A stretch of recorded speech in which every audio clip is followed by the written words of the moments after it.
Most people believe that McDonald's is a hamburger company.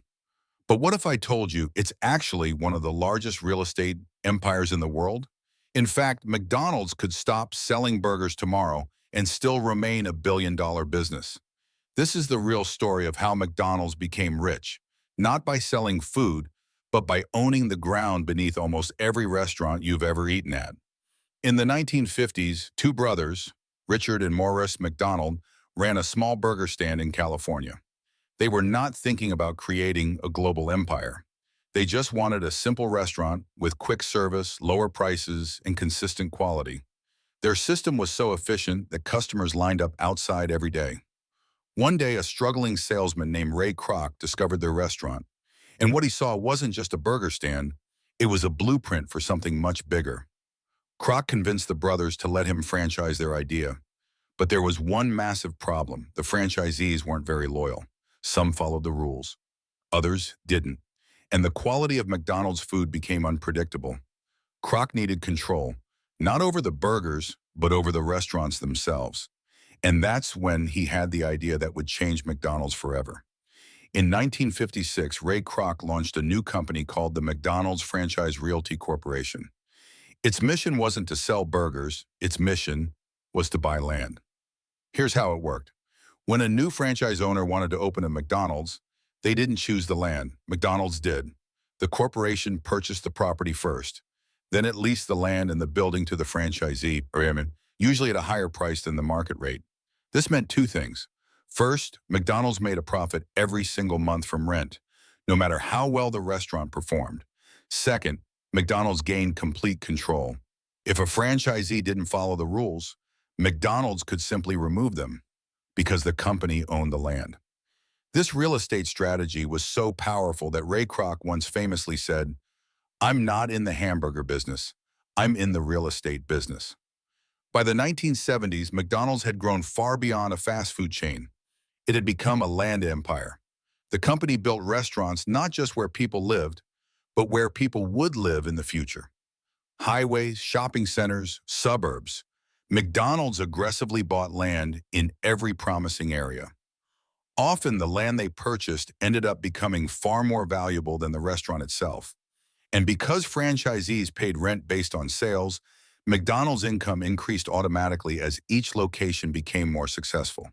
Today, over 93% of McDonald's restaurants are operated by franchisees. But here's the twist. The real money doesn't come from burgers. It comes from real estate, rent, and property depreciation. Let's look at the numbers. McDonald's owns tens of billions of dollars in land and buildings. According to analysts, the company earns over $30 billion per year, not mainly from food, but from rent and franchise fees. In fact, if you compare McDonald's to real estate giants like Hilton or Marriott, McDonald's actually owns more property. Most hotel chains lease their buildings. McDonald's owns them. This makes the company incredibly powerful, even during economic downturns. When customers buy fewer burgers, rent checks still arrive on time. During recessions, many restaurants struggle. But McDonald's remains stable because it doesn't just operate restaurants, it owns the land underneath thousands of businesses. So what is the real business model behind McDonald's? It's surprisingly simple. Step 1, buy land in high traffic areas. Step 2, build a restaurant. Step 3, lease it to a franchise owner. Step 4, collect rent every month. Step 5, watch the property value rise. This creates 3 powerful income streams: rent from franchisees, royalties from sales, long-term real estate appreciation. Even if a McDonald's location earns nothing from burgers, the land it sits on usually becomes more valuable every year. Owning land gives McDonald's something no other fast food chain has: predictable, long-term income. Burgers are unpredictable. Trends come and go. But rent? Rent is stable. Rent is guaranteed. And here is the most surprising fact of all. Many McDonald's locations sit on some of the most valuable land in the world: Times Square, Tokyo, London, Dubai. These locations could be used for luxury shops or hotels, but instead they serve Big Macs.